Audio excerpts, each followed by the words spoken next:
Eggye lya Uganda People's Defence Forces lirangirira era lyaniriza Bannayuganda bonna abato emyaka emito okwegatta mu general recruitment exercise ey'omwaka guno 2026 okujja okwegatta ku kibinja kya UPDF nga recruitment negenda kutandika 10th of June nti olina okubeera Munnayuganda ate ng'olina national identity card, olina okuba nga oli mulamu bulungi, olina okubeera Munnayuganda ow'empisa era ng'ogoberera amateeka agw'eggwanga era nga tolina criminal record yonna.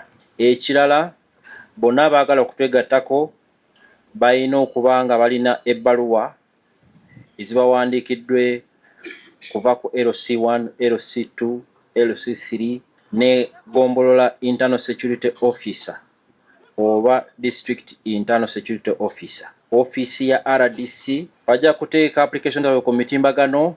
Waliwo website ya UPDF eyitwa recruitment.updf.go.ug.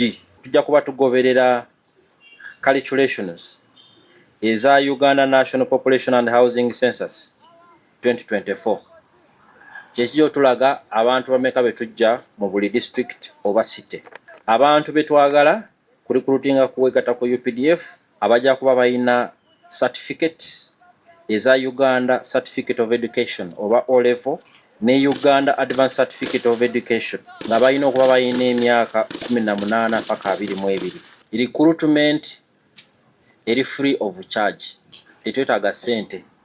Tukubiriza abaana b'obuwala mu bintu byonna byembasomedde wano betwagala okurecruitinga aba meeting criteria ezo baveeyo bajje batwegatteko ku ggwanga. Tugenda ku recruitinga abantu bangi ddala